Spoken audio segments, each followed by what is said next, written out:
जय हिंद दोस्तों, स्वागत है आपका चैनल पर। सबसे बड़ी खबर के साथ एक बार के सामने मौजूद, जहां पर चलेंगे सबसे पहले और बड़ी अपडेट में आपको बताएंगे मध्य प्रदेश के अंदर राहुल गांधी के बाद प्रियंका गांधी का होने जा रहा है दौरा। बताएंगे कौन से क्षेत्र में किस रणनीति के तहत कांग्रेस पार्टी करवा रही है प्रचार प्रसार। साथ साथ दोस्तों हाल फिलहाल के अंदर सीएजी की रिपोर्ट में दावा किया गया था कि आयुष्मान भारत से लेकर भारतमाला प्रोजेक्ट के अंदर जबरदस्त झोल है, यानी करप्शन है, लेकिन इसके बाद अब इस अधिकारी को ही ट्रांसफर कर दिया गया है जिसने ये रिपोर्ट दी है। दोस्तों बताएंगे इसके बारे में पूरी अपडेट, और अमित शाह के दौरे से पहले कई सारे लोगों को नजरबंद किया गया है। बताएंगे इसके पीछे क्या है पूरी अपडेट दोस्तों। वहीं पर अखिलेश यादव ने राज्य की बीजेपी सरकार के द्वारा बनाए गए रुकावट को फांदकर अपना संकल्प पूरा किया है। साथ साथ दोस्तों इलेक्शन कमीशन ऑफ इंडिया की ओर से अचानक राजस्थान के अंदर चुनाव की डेट को बदला गया है, जिस पर उठे हैं कई सारे सवाल। साथ साथ आपको बताएंगे आदिवासी समाज के एक व्यक्ति को बीजेपी के एमएलए ने अपने सत्ता के घमंड में दे दी है गाली। सोशल मीडिया पर ऑडियो वायरल होने के बाद छत्तीसगढ़ में बीजेपी को भारी नुकसान हो सकता है। बताएंगे इसके बारे में पूरी अपडेट। साथ साथ दोस्तों राजस्थान के अंदर अब तक 7 बीजेपी के नेताओं ने इंडिपेंडेंट तौर पर चुनाव लड़ने का ऐलान कर दिया है। इनके बारे में सारी जानकारी आप तक पहुंचाएंगे। वहीं पर इजरायल और पैलेस्तीन में चल रहे युद्ध के बीच एक पार्टी समर्थित लोगों ने सोशल मीडिया पर फैलाया है झूठ। पकड़े जाने के बाद कई सारे नेता पोस्ट डिलीट करते भागते दिखाई दिए हैं। दोस्तों बताएंगे इसके बारे में भी पूरी अपडेट। एक एक करके चलेंगे सभी बड़ी खबरों की तरफ, सारी बड़ी जानकारी आप तक पहुंचाएंगे। लेकिन उससे पहले अगर आप भी मानते हैं कि मध्य प्रदेश की जनता इस बार प्रचंड बहुमत के साथ परिवर्तन करने के लिए तैयार है, तो इस वीडियो को लाइक करके लाल बटन दबाकर चैनल को सब्सक्राइब करके बेल आइकन दबाकर कमेंट बॉक्स में जय हिंद जय भारत जरूर लिखेगा। चलते हैं सबसे पहले और बड़ी अपडेट की तरफ, जहां पर मध्य प्रदेश कांग्रेस की ओर से आज प्रियंका गांधी का मंडला के अंदर विशाल जनसभा का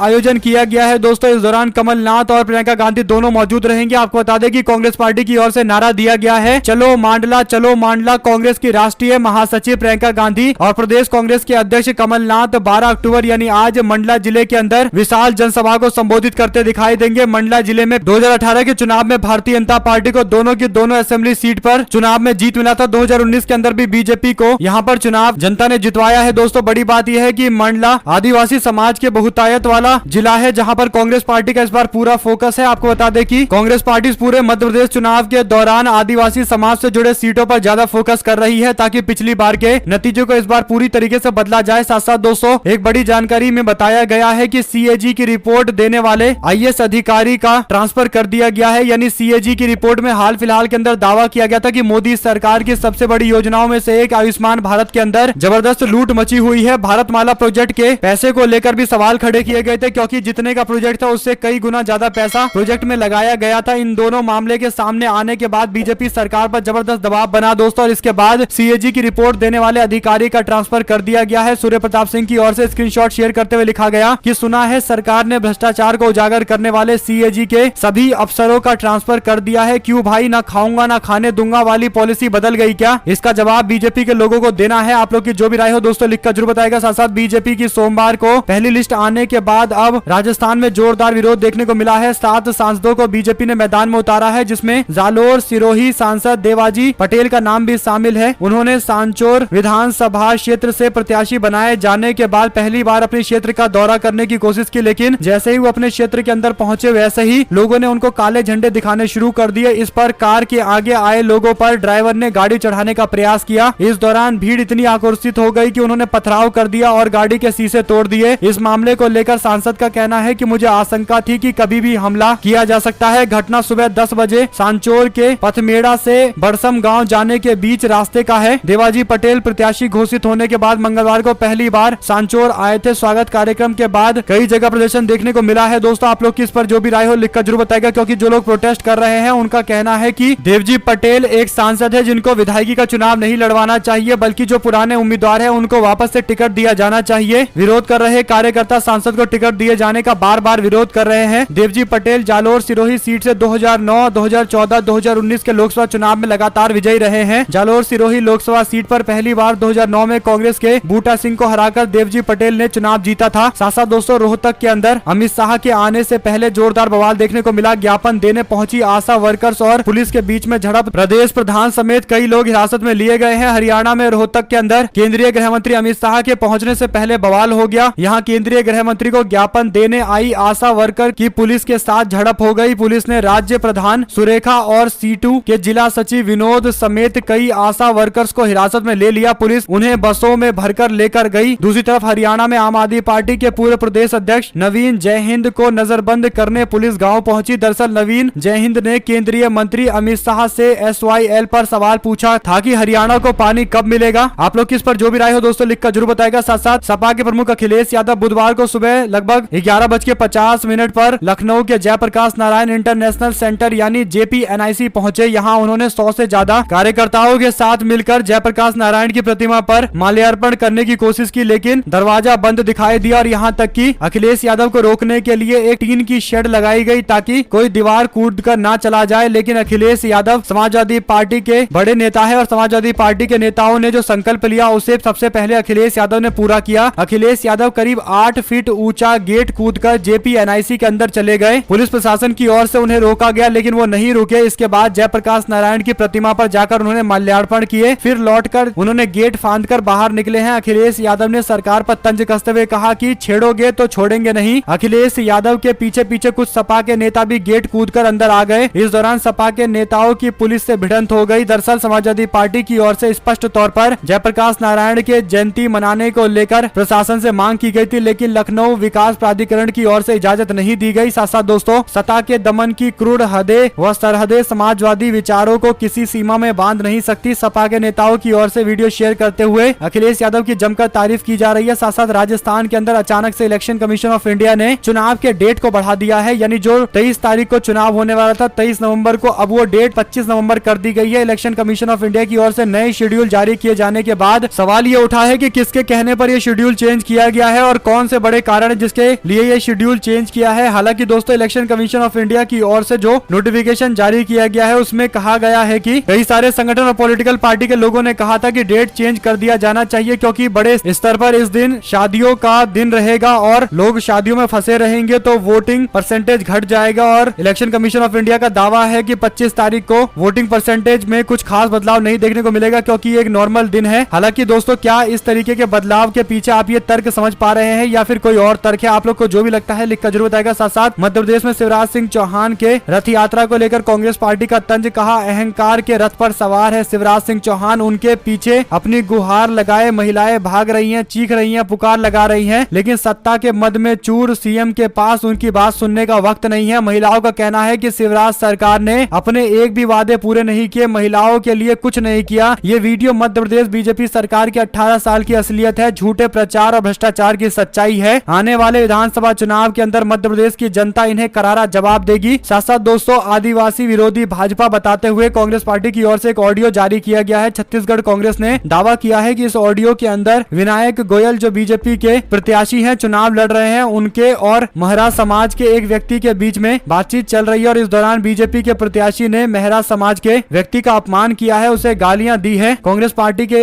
main social media handle Chhattisgarh में लिखा गया कि हमें यह वीडियो साझा करते हुए काफी तकलीफ और पीड़ा हो रही है जिसे हम शब्दों में बयान नहीं कर सकते, लेकिन भाजपा की आदिवासियों के प्रति सोच जनता के सामने रखनी जरूरी है। इस गालीबाज को बीजेपी ने चित्रकूट विधानसभा से प्रत्याशी बनाया है। ये गालीबाज रमन सिंह का खास है, इन्हीं की तरह गालीबाजी करता है। साथ साथ दोस्तों राजस्थान का ओपिनियन पोल बताता है कि सीएम के कामकाज को लेकर 46% लोग कहते हैं कि वो बहुत संतुष्ट हैं। संतुष्ट कहने वाले लोगों की संख्या लगभग 26% है, असंतुष्ट कहने वाले लोगों की संख्या लगभग 25% है। यानी अगर आप एपी न्यूज सी वोटर के आंकड़े की मानेंगे तो मुख्यमंत्री अशोक गहलोत को लेकर एकदम जनता संतुष्ट दिखाई दे रही है और यही बड़ा कारण है कि कई सारे पॉलिटिकल पंडित ये कहते हैं कि राजस्थान के अंदर अगर कांग्रेस पार्टी अपनी एकता और उम्मीदवारों की लिस्ट पर सही से ध्यान रख ले और अगर ये दो काम अच्छे से कर ले तो कांग्रेस पार्टी की सरकार में फिर से वापसी हो सकती है, क्योंकि मुख्यमंत्री को लेकर एक पॉजिटिव रवैया है जनता के बीच में। इसे कन्वर्ट करना कांग्रेस पार्टी संगठन और नेताओं का काम है। साथ साथ CWC की बैठक के दौरान फलस्तीन के समर्थन में प्रस्ताव पास किए जाने पर बीजेपी के लोगों की ओर से जो प्रतिक्रिया दी गई है उस पर अब शशि थरूर ने पलटवार किया है। बीजेपी को जवाब देते हुए कहा कि यह एक उभरती हुई तस्वीर है और इस पर हमारी प्रतिक्रियाएं भी होगी। बीजेपी इसे एक राजनीतिक मुद्दा बना रही है। CWC की बैठक मुख्यतः घरेलू मुद्दे पर केंद्रित थी। ANI से बात करते हुए कांग्रेस पार्टी के सांसद शशि थरूर ने आगे कहा कि CWC की बैठक सामाजिक, आर्थिक और जाति जनगणना के सवाल पर ज्यादा केंद्रित थी। बैठक में ये मुद्दा भी काफी हावी था। इजराइल और फलस्तीन के बीच जारी जंग को लेकर उन्होंने कहा कि हमास हमला एक आतंकी ऑपरेशन था, उन्होंने निर्दोष नागरिकों और बच्चों को मारा। हमास ने जो किया उसे स्वीकार करना वास्तव में असंभव है। इस दौरान उन्होंने प्रधानमंत्री मोदी के इजराइल को दिए समर्थन के बयान पर कहा कि हमें लगता है कि उनका बयान अधूरा था। यह फलस्तीन के लोगों के लिए एक कठिन स्थिति है, खासकर वैसे क्षेत्रों में जहां बस्तियों का नया निर्माण हुआ है। हम चाहते हैं कि इजराइल और फलस्तीन के लोग दोनों शांति और सम्मान से रहे, जहां किसी को किसी भी समय अपने जीवन के लिए डर ना हो। साथ साथ दोस्तों बीजेपी विधानसभा चुनाव के लिए कैंडिडेटों की 4 लिस्ट जारी कर चुकी है। इनमें से सिटिंग एमएलए और मंत्रियों के नाम भी है, लेकिन मालवा निमाड़ के 2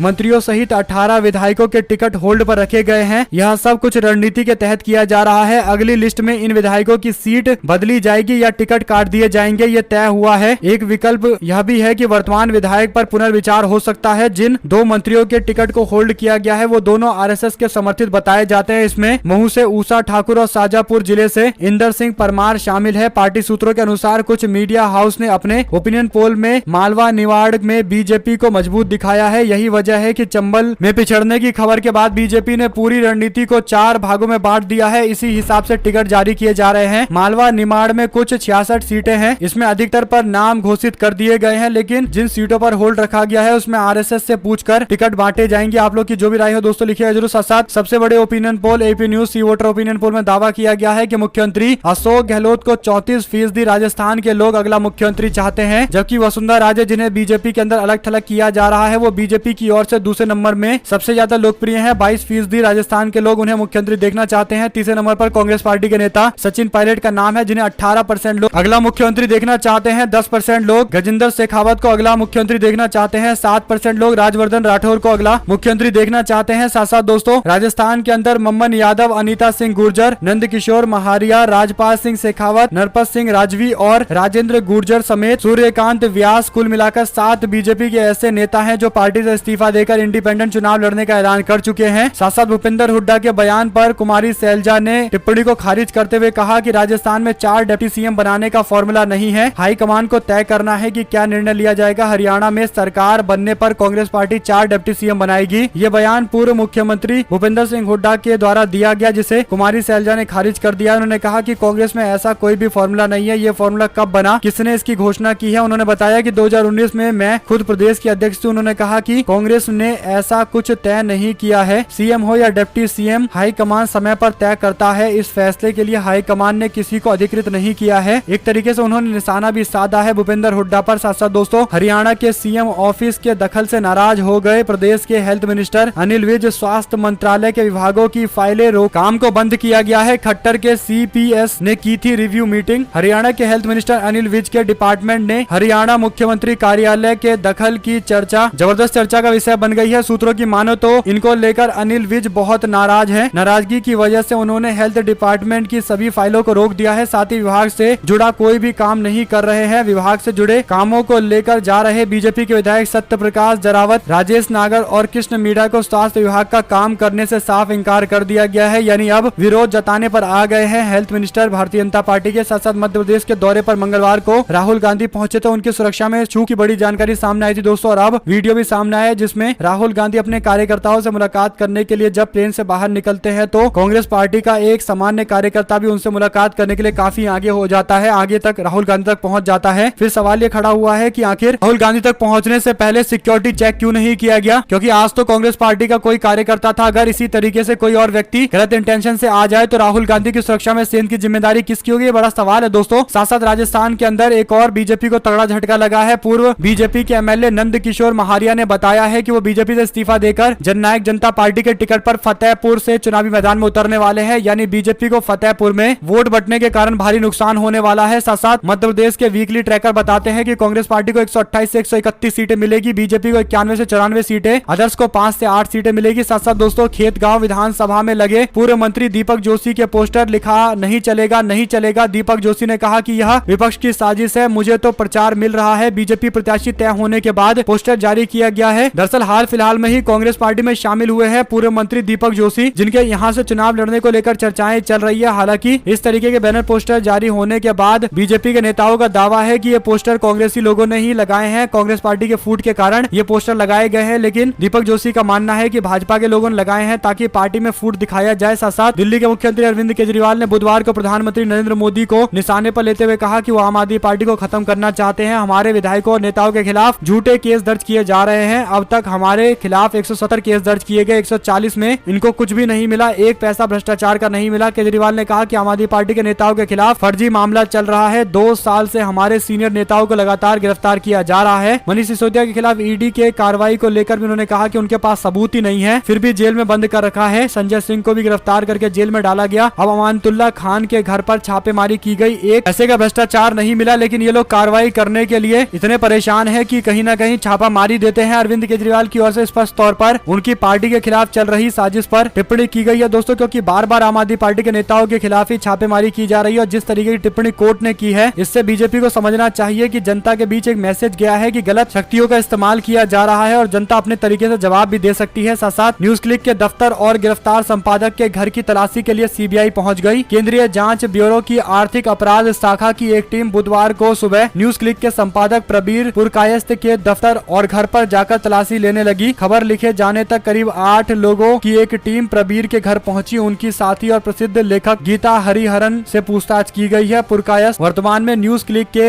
एचआर प्रमुख अमित चक्रवर्ती के साथ दिल्ली पुलिस द्वारा दायर गैर कानूनी गतिविधि रोकथाम अधिनियम यानी यूएपीए के मामले में न्यायिक हिरासत में है। न्यूज क्लिक के खिलाफ मामले में चीन से फंडिंग लेने और चीनी प्रोपोगेंडा प्रकाशित करने का आरोप लगा है। साथ साथ दोस्तों 15 अक्टूबर से कांग्रेस पार्टी करेगी जवाब दो हिसाब दो अभियान की शुरुआत। दिल्ली प्रदेश कांग्रेस कमेटी ने बीजेपी के खिलाफ मोर्चा खोला है। दिल्ली कांग्रेस के अध्यक्ष अरविंदर सिंह लवली ने कहा कि दिल्ली की 7 सीटों पर बीजेपी के सांसद हैं, लेकिन वो अपनी जवाबदेही से भाग रहे हैं। बीजेपी नेताओं को अब जिम्मेदारी के साथ जवाब देना पड़ेगा और इसीलिए कांग्रेस पार्टी अभियान चला रही है। जवाब दो हिसाब दो। साथ साथ शाहनवाज हुसैन जो बीजेपी के वरिष्ठ नेता हैं, उसके खिलाफ रेप के आरोप में पुलिस ने कैंसिल की रिपोर्ट, लेकिन कोर्ट ने पुलिस के फैसले को पलट दिया है और कैंसिल रिपोर्ट को खारिज कर दिया। और अब कोर्ट ने अगली सुनवाई में पेश होने के लिए कहा है। दिल्ली की राउज एवेन्यू कोर्ट ने 11 अक्टूबर को बीजेपी के नेता शाहनवाज हुसैन के खिलाफ रेप मामले में पुलिस की ओर से दाखिल कैंसिलेशन रिपोर्ट खारिज कर दी है। कोर्ट ने हुसैन के खिलाफ समन जारी करते हुए 20 अक्टूबर को दिल्ली के कोर्ट में पेश होने के लिए कहा है। साथ साथ 236 के चुनावों की घोषणा के साथ ही राजनीति में कैंडी क्रश गेम को लेकर सवाल खड़े हुए हैं। दरअसल मुख्यमंत्री भूपेश बघेल कांग्रेस पार्टी की एक बैठक के दौरान अपने मोबाइल फोन में कैंडी क्रश खेलते हुए दिखाई दिए हैं, जिस पर बीजेपी छत्तीसगढ़ ने तस्वीर शेयर करते हुए लिखा है कि भूपेश जी भी निश्चित हैं। उन्हें पता है कि कितना भी माथा पच्ची कर ले सरकार तो आनी नहीं है। शायद इसलिए कांग्रेस के प्रत्याशी चयन के संबंधित बैठक में ध्यान देने की बजाय उन्होंने कैंडी क्रश खेलना उचित समझा है। इस पर भूपेश बघेल की ओर से कहा गया कि वो ज्यादा टेंशन लेते नहीं है और कैंडी क्रश गेम खेलते हैं। कांग्रेस पार्टी ने भी अपने मुख्यमंत्री का सपोर्ट करते हुए लिखा कि 2 सफल कप्तानों ने कैंडी क्रश खेला है, बीजेपी समझ नहीं पाएगी। और महेंद्र सिंह धोनी की भी तस्वीर शेयर की गई है। इसके बाद भूपेश बघेल ने लिखा कि पहले भाजपा ऐतराज जता रही थी कि गेड़ी क्यों चढ़ता हूँ, भौरा क्यों चलाता हूँ, गिल्ली डंडा क्यों खेलता हूँ, प्रदेश में छत्तीसगढ़िया ओलंपिक क्यों हो रहे हैं। कल एक बैठक से पहले फोटो मिल गई जिसमें कैंडी क्रश खेल रहा हूँ। अब बीजेपी को इस पर भी ऐतराज है। दरअसल उनको मेरे होने पर ही ऐतराज है। यह तो छत्तीसगढ़ के लोग हैं जो तय करेंगे कि कौन रहेगा कौन नहीं रहेगा। मैं गेड़ी भी चढ़ूंगा, गली डंडा भी खेलूंगा, कैंडी क्रश भी मेरा फेवरेट है। ठीक ठाक लेवल पार कर लिया है, जो जारी रहेगा। बाकी छत्तीसगढ़ को पता है कि किसे आशीर्वाद देना है। साथ साथ दोस्तों बीजेपी विधायक और पूर्व मंत्री नीरज बबलू के आवास की काटी गई बिजली। बिजली विभाग ने 65,000 बिजली बिल बकाया होने पर काटा है बिजली। साथ साथ दोस्तों पुडुचेरी के अंदर एकमात्र महिला मंत्री ने जाति लिंग आधारित भेदभाव का हवाला देते हुए इस्तीफा दे दिया है। पुडुचेरी की all India NR Congress Bharatiya Janata party गठबंधन सरकार में परिवहन मंत्री एच चंदीरा प्रियंका ने कहा कि मुझे एहसास हो गया है कि मुझे लगातार जाति और लिंग के आधार पर पूर्वाग्रह का शिकार बनाया जा रहा है। वे दलित समुदाय से ताल्लुक रखती हैं। साथ साथ दोस्तों संजय सिंह को जान से मारने की जा रही है कोशिश। आम आदमी पार्टी का बीजेपी और ईडी पर गंभीर आरोप। आप लोग की जो भी राय है लिखकर जरूर बताएगा। साथ साथ यूपी मध्य प्रदेश समेत 6 राज्यों में एनआईए की छापेमारी। पीएफआई के 12 ठिकानों पर तलाशी। आतंकी गतिविधियों में शामिल होने के चलते संगठन पर लग चुका है बैन। नेशनल इन्वेस्टिगेशन एजेंसी की टीम बुधवार को 6 राज्य यूपी, एमपी, राजस्थान, दिल्ली, महाराष्ट्र और तमिलनाडु में छापेमारी करती दिखाई दी। ये सर्च ऑपरेशन पीएफआई के 12 ठिकानों पर चल रहा है। पीएफआई को पिछले साल आतंकी गतिविधि में शामिल होने के चलते बैन कर दिया गया था। खबरों के मुताबिक राजस्थान के टोंक, उत्तर प्रदेश में लखनऊ, मध्य प्रदेश भोपाल के अंदर सर्च ऑपरेशन चलाया गया। एनआईए की छापेमारी की कुछ तस्वीरें भी सामने आई है। साथ साथ दोस्तों मिजोरम के अंदर भारतीय जनता पार्टी के लिए एक अच्छी खबर है। मिजोरम विधानसभा के अध्यक्ष और एमएनएफ के नेता लालरिन लियाना ने बुधवार को विधायक पद से इस्तीफा दे दिया और बीजेपी में शामिल हो गए। 2018 के विधानसभा चुनाव में उन्होंने चेलफिल सीट से चुनाव जीता था, लेकिन इस बार उनकी अपनी पार्टी एमएनएफ पार्टी ने उनको टिकट नहीं दिया, तो वो बीजेपी के टिकट पर मैदान में उतरने जा रहे हैं। साथ साथ पश्चिम बंगाल के मुख्यमंत्री ममता बनर्जी ने बुधवार को दावा किया कि राजद्रोह कानून के तहत प्रावधानों को वापस लेने के नाम पर केंद्रीय गृह मंत्रालय भारतीय न्याय संहिता में अधिक गंभीर और मनमाने उपाय पेश कर रही है। यह नागरिकों को और ज्यादा गंभीर रूप से प्रभावित कर सकते हैं। ममता बनर्जी ने कहा कि मैं भारतीय दंड संहिता, इंडियन एविडेंस एक्ट और सीआरपीसी को रिप्लेस कर लेकर केंद्रीय गृह मंत्रालय के मसौदे को पढ़ रही हूँ। ये देखकर स्तब्ध हूँ कि इनमें चुपचाप बहुत कठोर नागरिक विरोधी प्रावधानों को पेश करने के गंभीर प्रयास किए जा रहे हैं। अगर आप लोगों को ये खबर अच्छी लगी हो तो इस वीडियो को लाइक करके, लाल बटन दबाकर, चैनल को सब्सक्राइब करके, बेल आइकन दबाकर कमेंट बॉक्स में जय हिंद जय भारत जरूर लिखेगा। दोस्तों जुड़े हैं दोस्तों, भाइयों, बहनों, मित्रों का बहुत बहुत धन्यवाद। देख रहे थे आपका अपना